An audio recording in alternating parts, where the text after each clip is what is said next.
So, some questions for you. Do you feel that your sleep is not good enough?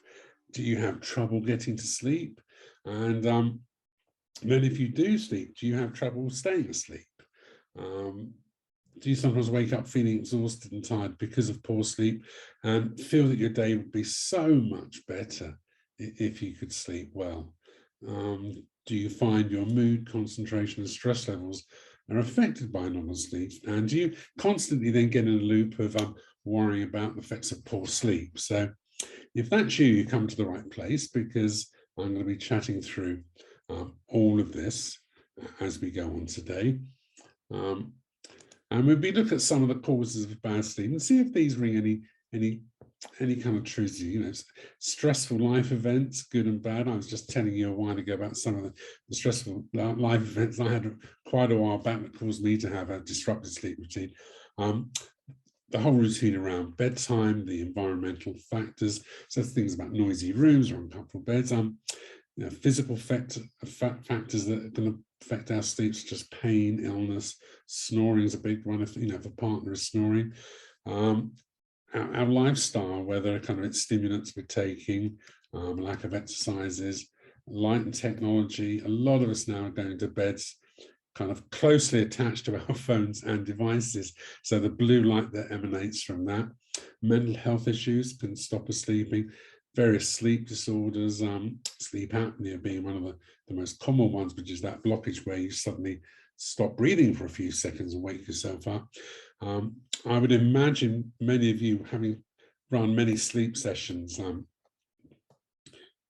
where you're working, shift work, different shift patterns cause us to kind of have to constantly readjust to different ways of sleeping, having to sleep during the day, having to wake up during the day, and then things like menopause, perimenopause, where our body temperature changing.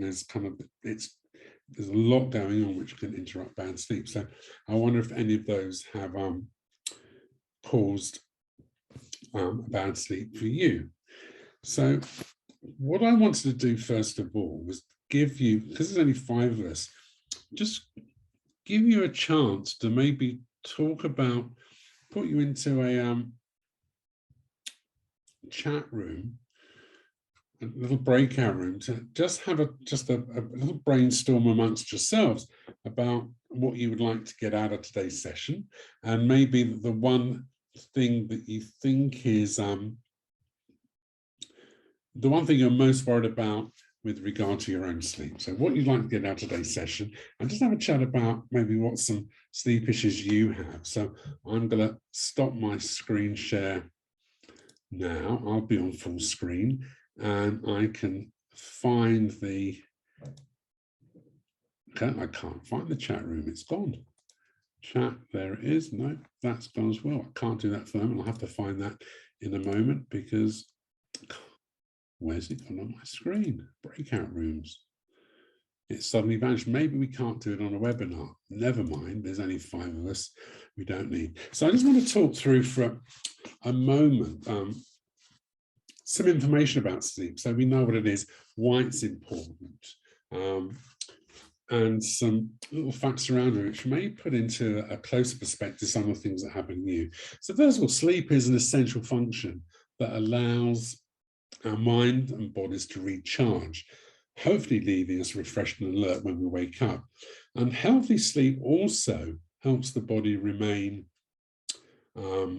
healthy, and it's to stave off diseases. And without enough sleep, the brain just can't function properly, and this can impair abilities to concentrate, think clearly, and process memories as well. It's been found that most adults require between 7 and 9 hours of nightly sleep. Children and teenagers need substantially more sleep, particularly if they're younger than 5 years of age. And with work schedules, day-to-day stresses, and the disruptive bedroom environment, medical conditions, these can all prevent us from receiving enough sleep. So what's the science behind sleep?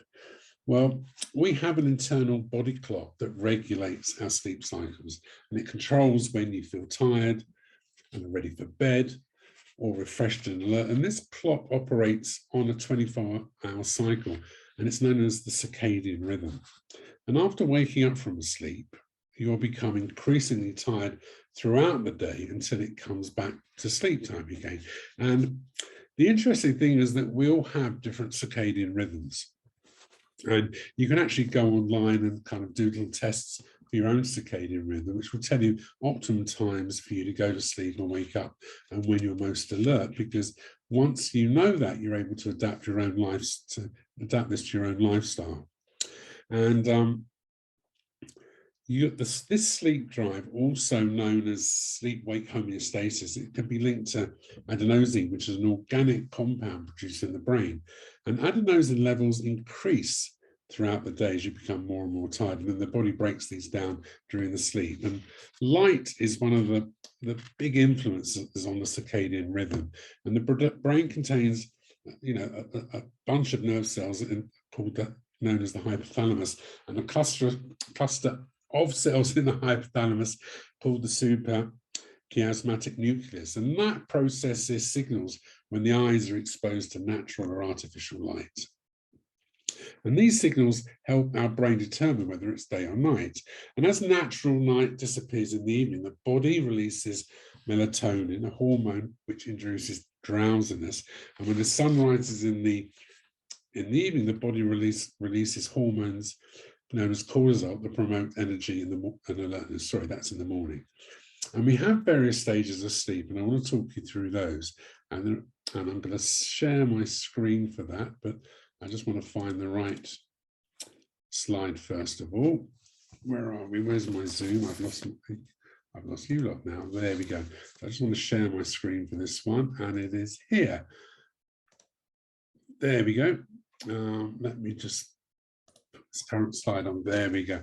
So I want to talk through the sleep cycle because it's kind of interesting to know this, which explains sometimes why we feel we're not getting enough sleep, about why we feel frustrated suddenly if we wake up in the middle of the night, and why sometimes we think we need far more sleep than we actually do.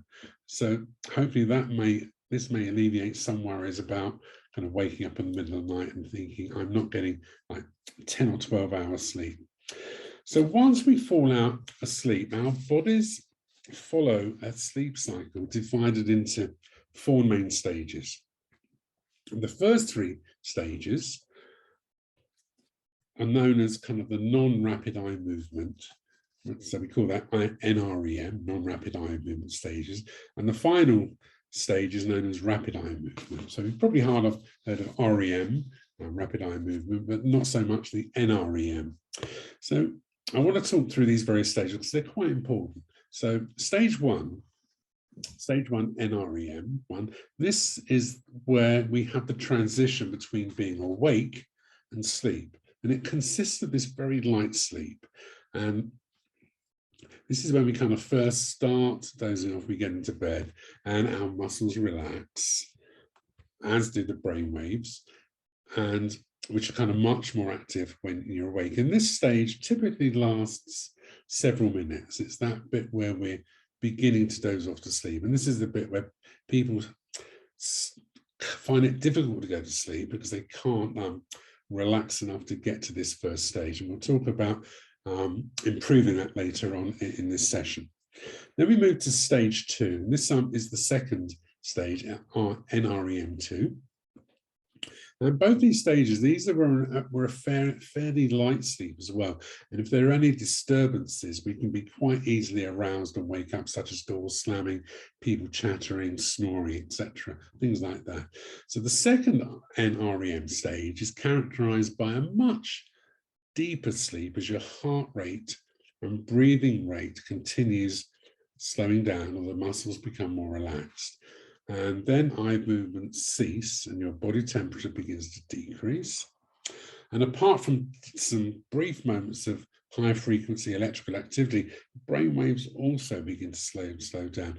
And this stage 2 is typically the longest of all 4 of those cycles. Now we move on to the next stage, which is stage 3. And this stage plays a really, make sure my face isn't in the way of that. There we go. this is a really important part in the sleep cycle in making you feel refreshed and alert the next day. So here the heartbeat, breathing, and the brain activity all reach their lowest levels, and the muscles as relaxed as they will be. And this stage will be longer than the first, and it kind of decreases throughout the night. Then we move on to the last stage. This is the really important one. So this is the REM stage. So the first REM stage normally occurs about 90 minutes after you first fall asleep. And as the name suggests, rapid eye movement, your eyes will move backwards and forwards rather quickly under your eyelids. Obviously, they're not going to be open. Now here, the breathing rate, the heart rate, the blood pressure will begin to increase, and dreaming typically occurs during REM sleep. And here's an interesting fact is your arms and legs become paralyzed. And the reason for this, it's believed that it's intended then to stop you physically acting out your dreams. So imagine it stops you running away or lashing out. Imagine if you were in a fight or something, or you were frightened, so it stops you moving around. And the duration of each of these stages increases as the night progresses. And there have been lots of studies linked to this, which helps memory consolidation, the process converted, things we've learned during the day, and kind of stores it into our long memories. And the duration of the REM stage increases as you age, causing you to spend much more time in the non-rapid eye movement stages. And these stages repeat cyclically throughout the night until you wake up. And for most people, the duration of each cycle will last about 90 to 120 minutes. And the NREM sleep constitutes about 80% of each cycle. So you wake up briefly during the night, but kind of not remember the next day. And these are known as W stages. So you can see how, as long as we get at least one of these stages in, which is about 2 hours, we can generally function quite well this afternoon. People, even though they think they don't sleep anything at all, probably go through at least one of these stages. So one of the things I wanted to look at, one of my other slides, let me go back because so here's some interesting facts just to put things into perspective again. 2/3 of UK adults suffer from disrupted sleep, and a quarter manage no more than 5 hours a night. Half of the UK adults admit they don't get the right amount of sleep, with women more likely to agree at 54% than men at 41%. And this is probably borne out in the sleep clinics I'm running at the moment, where it's mostly women who I'm speaking to. And going around the country, we've kind of found various statistics in Cardiff and Sheffield, the worst affected by insomnia.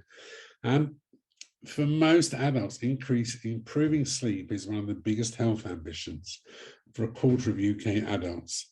But half of those don't actually take any measures to help them sleep.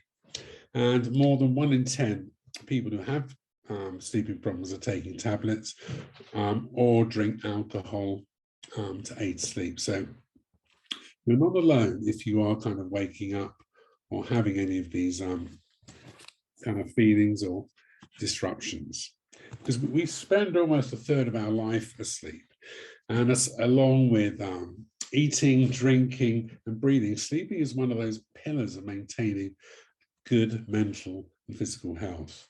And as we saw a few years ago with one of these Japanese city trainers who worked 4 days non-stop without sleeping, eventually died. We actually would die if we didn't actually sleep at all. So despite its importance, it's still something that is a bit of a mystery to us, and it's fascinated for thousands of years. And it goes back to Greek mythology with the winged god Hypnos, which was the god of sleep. So it's one of these things that we want to have, but we still know very little of. So because of all these reasons, and because it's a complex process, and it's that time for the brain to allow itself to regenerate. And during our sleep, the brain, processes information, it consolidates all these memories, and it enables us to learn and function effectively during the daytime. And that's why we're encouraged to get a good night's sleep, especially, We panic more if we've got an important presentation or a job interview or an exam. You know, so rather than staying awake to prepare, we go to sleep. And while we sleep, our brain is not only strengthening memories, but it's also organizing them, picking out the emotional details and helping us produce new insights and creative ideas. Sleep affects our ability to use language, sustain attention, understand what we're reading, and summarize what we're hearing. And if we compromise on our sleep, we compromise on our performance, our mood, and our interpersonal relationships. The sleep has also been shown to protect our immune system as well. And it's interesting looking at not just us as humans, but animals, because animals have evolved sleep in many different ways. Dolphins can actually sleep just using only half of their brain. And even hibernating animals have been shown to temporarily cease hibernation to go to sleep and then return back to hibernation again. So it's an inconvenient, consuming process sometimes, but it's essential that we have it just to evolve and make our lives better. So our ability to sleep is controlled by how sleepy we feel and our sleep patterns, and how sleepy we feel relates to our drive to sleep. So the sleep pattern relates to the regularity and timing of our sleep. And if we've got into a pattern that's sleeping at set times, then we kind of establish a kind of almost a readiness, so our brain knows that that's the time to go to sleep. And it's a more complex process than many people realize, and much of it's still a mystery. Someone once said, a sleepless night is as long as a year. And I think we could probably identify with that. So let's have a look at how much sleep do we need. So as I said, we all need different amounts of sleep, but you know, Margaret Thatcher was famous for getting along with just about 5 hours of sleep. Personally, I can manage with about 5 to 6 and I'm okay. I know some people need 10 to 12 hours of sleep. So it varies. It varies depending on who we are and what stage we're at. So what are the signs of sleeplessness? How do we know if it really is affecting us? Well, you probably know yourselves, you know, we have yawning, muscle ache, drifting off to sleep during the day. And furthermore, if we have poor sleep, it makes us less receptive to positive emotions, which then make us feel miserable or irritable, and you know, sometimes lead to depression. And there's some experiments done with rats which suggest that in extreme cases, you know, if we're deprived of sleep, it can be even fatal. So people who suffer from insomnia are likely to feel the effects of sleep deprivation throughout daytime. And, you know, it may be tempting to catch up on sleep by grazing at opportune moments throughout the day. But even though this temporarily kind of recoups a small amount of that sleep debt, unfortunately, it can, if we're not careful, disrupt that sleep pattern. So people with insomnia, people who don't sleep very well, may get into the habit of sleeping in short shifts throughout the day, which then make it difficult to sleep at bedtime. And the problem with napping like this is that the person only sleeps for short periods of time. So it's really kind of important. We try and do everything we can to get a good night's sleep. And I'll be showing some strategies later on to help with that. Please remember, if there anything is coming up for you, please kind of just write some things in the chat box and I'll be able to see that as we go along. So sleeping poorly also kind of increases our kind of mental health issues. It can, sorry, just put my chat box up there. It makes us more negative. Again, I don't need to tell you what it's like, but there are lots of things we can do to help this. And some of the things we can do to get good sleep are, well, we talk a lot about things like sleep hygiene. And I want to just put up a slide in a moment. Let me have a quick look. Here we go. There we go. So here's some things to just keep a check on to see whether we're adhering to any of these. one of the most important things, it sounds obvious, but we want to pay attention to this, is just make sure we've actually got a comfortable bed. We're spending so much time in bed, if you think about it, almost a third of our day, a third to a quarter of our day is spent asleep. Therefore, to actually invest in a comfortable bed, if we've had the same bed for over 10 years, or even 5 years sometimes on the mattress, because that will affect just how well we sleep. And then things like light in the room, light kind of, as we talked about the circadian rhythm, kind of light hits our bodies. It's an energy as much as sound is. And if light's hitting us, that can affect our sleep as well. So making sure that our rooms are dark, or if not dark, there may be some eye masks, and there are good eye masks and bad masks. It has to be comfortable and it has to block out the light. So it's worth investing, if it is troubling you, in a really good eye mask. Things like people say reading a book before bed helps them go to sleep. Certainly switching off gadgets. We'll be looking at this later. And as I said before, keeping regular hours. Avoiding alcohol, things like meditation and mindfulness. Just that ability to calm the mind down if it's a racing mind. And there are lots of fantastic apps out there. Things like Headspace is one that you can get on your phones to play something just before you go to bed. Soaking in a bath, kind of warming the body down, and then kind of making sure it's cold again. And oops, what's happened to my slides there? I didn't want that to happen. Let's move this across. And yes, that other 2% stuff, is just using lavender. My wife sprays lavender spray on her pillow at night, and it helps her get to sleep. So the one thing that people have told me in the various sleep clinics I'm running is that their mind starts racing when they go to bed. Does this happen to anyone there? I'm just looking in the chat to see anyone's kind of said that before. Let's have a quick look. No, nothing in the chat there. Let's have a look. I just want to give a few moments, because I'd really like to know what some of your issues are. What are your main concerns around sleeping? Because I want to kind of tailor this as much as I can in the last half of this to what you've come here for today.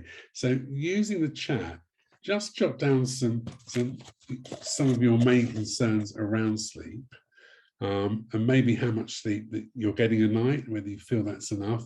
But what happens when you start to go to sleep, whether that is affecting you. I'm going to stop my screen share for a moment.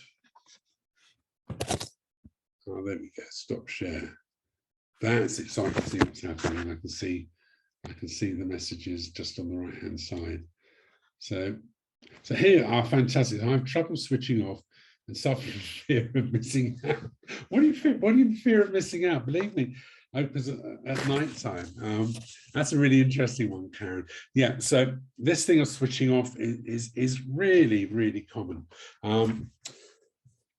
Because we have so much going on during the day that when it comes to nighttime, that to actually just be able to get into that first stage of sleep where kind of we begin to wind down and relax. And if our brain is actively working, it's very hard just to get into that first stage.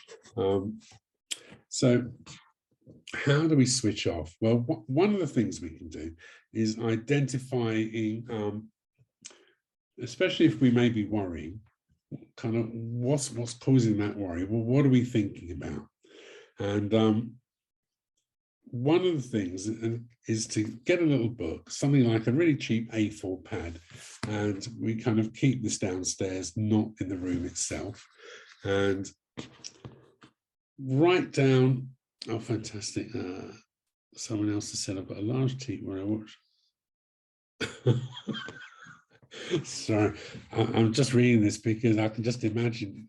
So Karen said, I have a large TV in my room where I watch all the videos around my home I have on my laptop and phone on.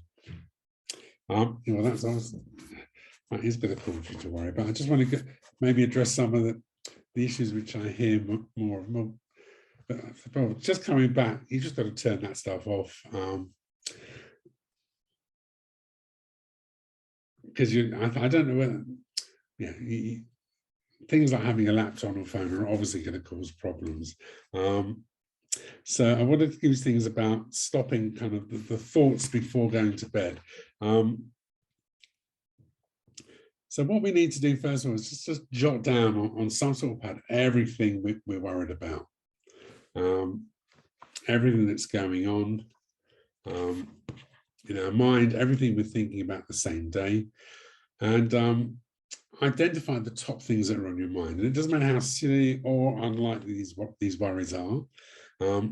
Just get them down, because what we do is kind of releasing stuff from inside our mind to outside our mind, and then decide kind of what things you actually have control over. So these are problems that are happening right now.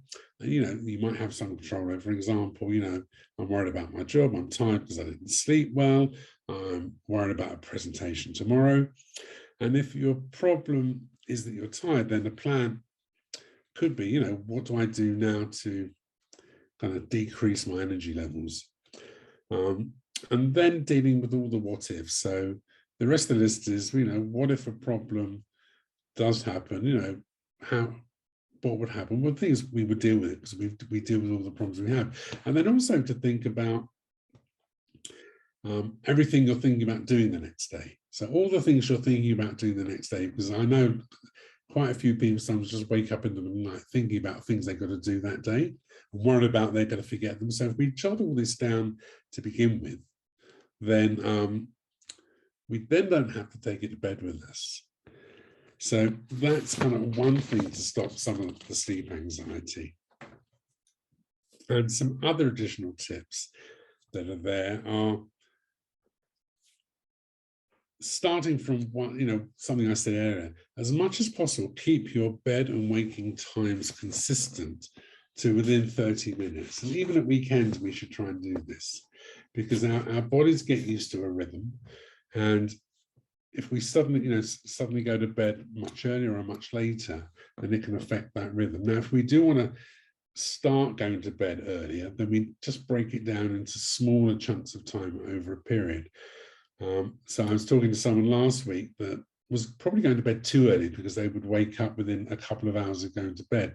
So we arranged a way of them just increasing, instead of going to bed at kind of 9 o'clock, they would go to bed at 9:15 for 1 week. Then the next week they go to bed at 9:30. Then the following week at 9:45, and the following week at 10 o'clock. So it wasn't all done in one go, it was done over a period of time. Now, here's the big one, and this one really does make a difference, and that is to avoid computers and phones at least for half an hour before going to bed, because the blue light from these devices interferes with falling asleep. Or if you're really desperate, if you're really absolutely desperate, you can't do that, you can actually get glasses with blue light, which actually especially made to block blue light, because this is nothing that's going to get your mind racing. Because sometimes we go to bed with our iPhones or iPads or laptops, and we think we'll just have a quick look at what's happening. And actually, in effect, what happens is we end up looking, yeah, as Karen says, some phones do have filters. You can actually get a filter to go over your phone, but it's still, you know, it's not only that, we think we're only looking for 5-10 minutes, but we can easily spend an hour and a half going through Facebook, LinkedIn, Instagram, and it just makes our brain alert. And what we want to do is we want to be going to sleep with our brain ready for sleep. And when we go to bed and start looking at our phones and devices, then the brain isn't ready for sleep. It's thinking about what's happened before.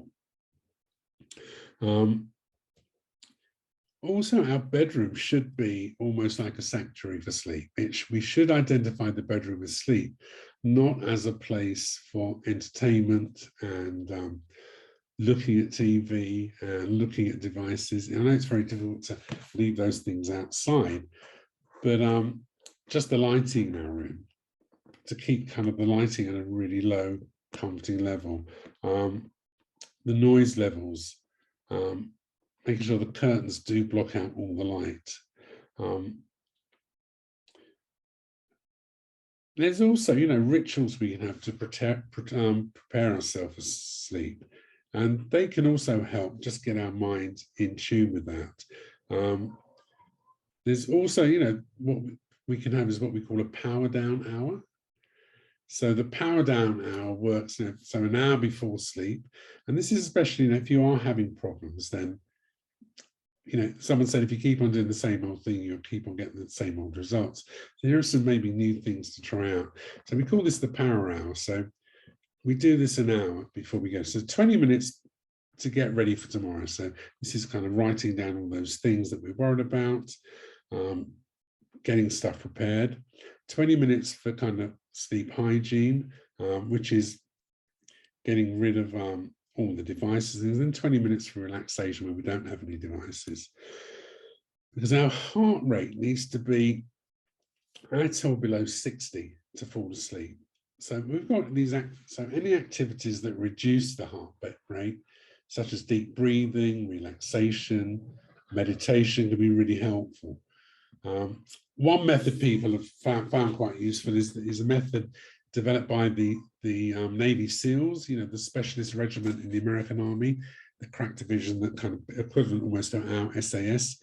And obviously they absolutely have to have enough sleep. And obviously on missions, their mind is really highly alert, to be alert for danger and what may be happening the next day. So they have a thing called the 4-7-8 breathing method. And basically how it works is this. You get into a comfortable position in your bed, and this is the lights out, your eyes closed, kind of all the kind of devices off. And what you do first of all is breathe in for 4 seconds. That's 4. And then once you breathe in for 4 seconds, you hold your breath for 4 seconds. So we breathe in for 4 seconds. 1, 2, 3, 4, 5, 6, 7. Hold our breath for 7 seconds. And then breathe out for 8 seconds. So breathe in for 4 seconds. Hold your breath for 7 seconds once you breathed in. And then breathe out for 8 seconds. And then repeat this about 5 to up to 15 times. So this is a really great way of getting your body ready for bed, to kind of to relax yourself. And another kind of top tip is avoiding heavy meals just before bed. So I know some people come back from work really late, but actually to make sure you've finished your meal at least 4 hours, 3 to 4 hours before going to sleep. Otherwise, your stomach and your digestive system is like working like mad as you're trying to get to sleep, and the blood is rushing to your stomach to aid digestion, and it's just another really big distraction. Another kind of fairly obvious one is, I'll put another slide up, which will kind of, no, I'm just going to talk actually, it's much better than putting some of the slides up, is to manage your caffeine intake. We all know about drinking coffee, it's a stimulant, but it has a half-life of about 6 to 8 hours. So it's probably best to stop drinking coffee around 2 p.m. if you know it affects you. Again, some people quite easily have a coffee in the evening, it doesn't affect them at all, but you'll know how caffeine affects you. So it's probably best to stop drinking coffee at about 2 p.m.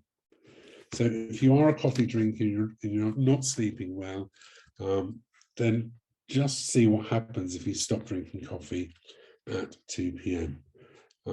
I talked before about the bed in your room. We talked about buy the best mattress and pillows you can. You spend so much time in bed, then why not invest in yourself and have pillows that are really comfortable, that hold your neck in a comfortable position. So we talked about before about your body needing to be at the right temperature, because your heart needs to be at a certain heart rate. So when your body temperature decreases, melatonin, which is the sleep hormone, is released. So try having a hot shower or bath and then colder water. I know it sounds very odd, but if your body is too hot, then you're not going to be releasing the melatonin. Then, you know, it's kind of quite well documented that regular exercise aids sleep. So even an evening walk can help you relax and be ready for bed. But don't be doing aerobic exercises too close to bedtime, as this definitely is going to keep you awake. The other point is to be relaxed and casual about sleep. I mean, being relaxed is, if sleep is hard to come by, I know it's difficult. So, you know, we talked about the breathing exercise before, or doing something like just mindful coloring. And I'm going to talk about some other little strategies as well. So I've got a few here, because different strategies work for different people. And the first one I want to talk through is called the cognitive shuffle. The cognitive shuffle, because obviously it's happening in our brain. So what we do for this is think of a random emotionally neutral word consisting of at least 5 letters. So bedtime is a good one to start off with. And then what we do is, so we spell out the word bedtime. So we go B-E-D-T-I-M-E. And then for each letter of that word, think of a word that starts with that letter. So we start off with B. So we start thinking as many words as we can that begin with, so, you know, ball, balloon, beer, beetle, books, bubble, button, things like that. And then move on to E, the D, the T, the I, the M, and the E. And then maybe move on to another word, you know, something like Saturn, the planet Saturn. And then imagine the item represented by the word. So, and repeat this as many times for each letter, and think of as many words that start with the letter each time. And then after that, the brain will just want to switch off and go to sleep. It'll be so tired of having to think of things that hopefully it will then aid you just in relaxing a bit more. The other thing to do is challenge the thoughts you have. So sometimes we get to bed and we don't go to bed thinking that we're going to have a brilliant night's sleep. Often we go to bed thinking, God, I hope I get to sleep tonight because I really need to get to sleep. And we cause almost an internal state of anxiety. So one approach to dealing with these intrusive negative thoughts is to use information to challenge them. Because when we're awake and at night and tired and frustrated, our thoughts can be exaggerated by emotions. And the key is to remember that our thoughts and beliefs are just that, they're beliefs. And if we calmly stand back from them and look at them unemotionally for what they are, that can help us reduce the effect they have on us.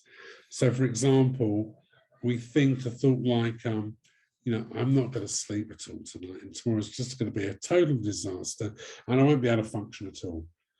So if we just take a step back from that and calmly consider the facts based on our experience and knowledge, we might be able to adjust our perspective. And we might be able to say to ourselves, well, do you know what? Even on my worst nights, I tend to get at least some sleep. So technically, it's not true that I won't sleep a wink. And if I think back to the last time I had a bad night, the next day certainly wasn't one of my best, but I got through it and it was nowhere near as bad as I was dreading. And just by kind of taking this cognitive approach and using the facts in this way, we can then kind of help ourselves diffuse the negative thoughts and provide a more balanced perspective, which then should make us feel calmer and more in control, and in turn give us a better night's sleep. So sometimes just to challenge them and think, actually, every time I really have worried and worked myself into a state of kind of more anxiety, the next day I've got through it. It might not have been easy, but I have gotten through it. I've talked about writing things down, but you know, even if you don't have a notepad to hand, you can mentally put those worries away for a future to deal with later. And sometimes just with your eyes closed, imagining a kind of a glass box above your head and it's attached to the wall, and that's kind of a thought locker, and you just put the thoughts in that thought locker. And just using your mind to open I'm going to do it mentally myself, as I sometimes kind of mentally open the box and transfer my thoughts into that box and then close it again. And I've left the thoughts in my little thought locker, and then I can just return back to the task of going to sleep. Another thing we can do is when we're going to sleep, or sometimes we wake up, and I don't know, you can identify, you wake up and you look at your clock and it says something like 4:30. And the first thought that goes through your head is, oh my God, I've got to be up at 6 a.m. That's only 2 hours. How am I going to get back to sleep? How am I going to function if there's only 2 hours? We go into bed, go into a loop of frustration, because we realize it's 4:30, and if we can't get back to sleep, what's going to happen? So one little technique that works for me, and it works for other people that I've used before, is, can you imagine if, you imagine a young child, they're 2 or 3 years old, and they wake up and they called you in the middle of the night, and you go to their room and they say, I can't sleep. And you go, well, you've got to get to sleep. In 2 hours, you've got to be up. And how are you going to feel in 2 hours if you get up and you're not sleeping? Well, you wouldn't say that to a child, would you? You'd probably say something like, come on now, 2 hours. You go back to sleep and then you can wake up again. Don't need to worry. You can go back to sleep. You know what sleep is like. And we're talking a really soft voice. We're talking a calm, gentle, soothing, caring voice, rather than an admonishing, critical voice. So I'm going to invite you to try something really radical. And that is, if you do wake up in the middle of the night, or you're having problems getting to sleep, change the voice you talk to yourself in. And you might have to warn your partner or spouse, if there's one that's sharing the bed with you, if you're doing this, because you just need to change the tone of the voice you talk to yourself in. Now, you can either do this inside your head. It works far more effectively if you say it out loud. So it would be, for me, it'd be something like, and it's going to sound silly, but I'll sacrifice my silliness for helping you get to sleep. It would be something, Andrew, come on, it's 4 o'clock. There's still plenty of time to have another good couple of hours sleep. So just close your eyes, feel relaxed, and just drift off again. That's it. You know what it's like to drift off. And I always have this lovely kind of conversation with myself until I feel much calmer, rather than feel more anxious about getting to sleep. So again, we wouldn't talk to kids in the way we talk to ourselves. So why do we talk to ourselves that way when we're suddenly waking up?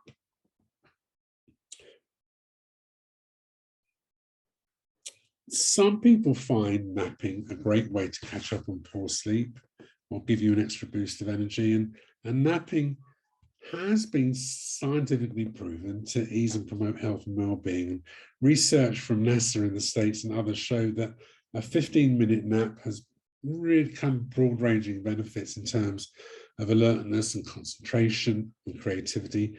However, do remember that power naps complement and don't substitute for a good night's sleep. So for some people, a 15-minute quick nap in the afternoon helps them kind of deal with that kind of lack of sleep during the day. I was talking to someone yesterday in the sleep clinic about, because they know that if they have that 15 minutes, they're then able to concentrate and do their job better for the rest of the afternoon.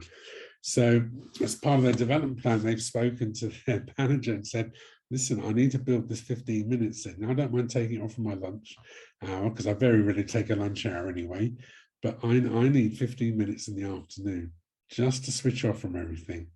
So my mind can have a mental break and I can just kind of relax and detune. So again, that might be another option.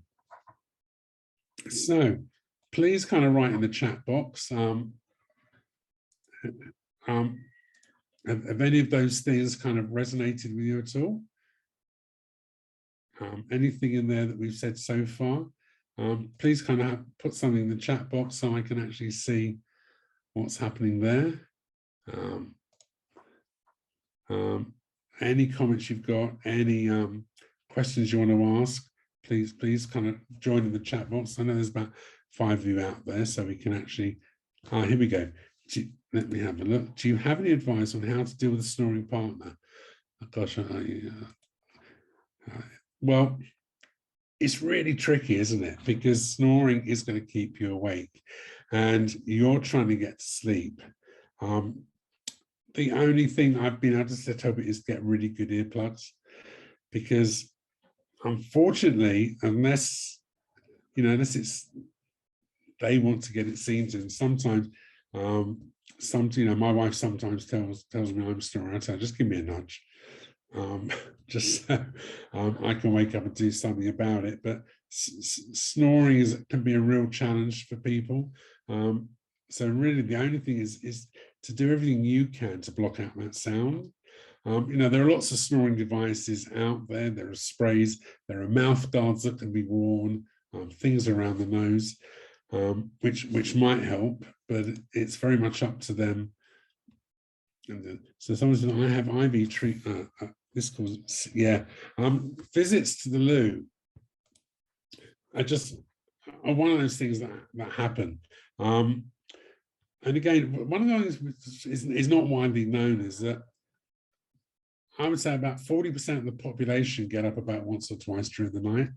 And the older we get, it kind of might happen more. It's just one of those things that happen. And it's not so much the getting up, it's the getting back to sleep again. So we might get up, but when we go back to sleep, we start entering that REM pathway again. So it's not going to be too bad, and we can then hopefully get back to sleep. But if we are taking, an IV treatment with that amount of liquid, it's just going to require, it is going to require those visits. But then it's just finding these ways, I talked about the self-talk and the 4-7-8 breathing method, then to get back to sleep again. Because as long as you're getting that sleep in between those times, you're going to be okay. And we normally vastly overestimate the lack of sleep we are getting. Most of the time we are getting enough, but it's just really frustrating when we wake up in the middle of the night. So let me just share my screen again. Let's just share this. There we go. Where is that slide? So I want to kind of go over some of those rules again.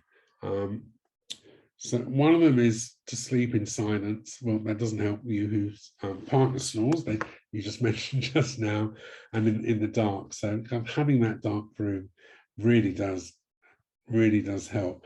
And if you do have a partner that snores, if it's really affecting you, then unfortunately one of the final things is to sleep in separate rooms at night, to kind of still keep, you kind of have a cuddle before bed and everything, but then say, right, I'm going to my room now.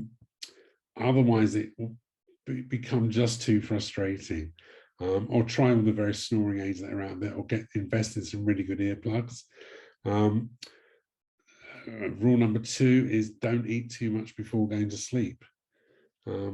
As I said much earlier, that if we're eating just before we go to sleep, then our blood is all rushing to our digestive system. Excuse me 1 second. There's, we can get indigestion, lots of stuff going on there. Rule number 3, don't smoke and don't use alcohol before going to bed, because that again is going to really kind of tie into not helping us.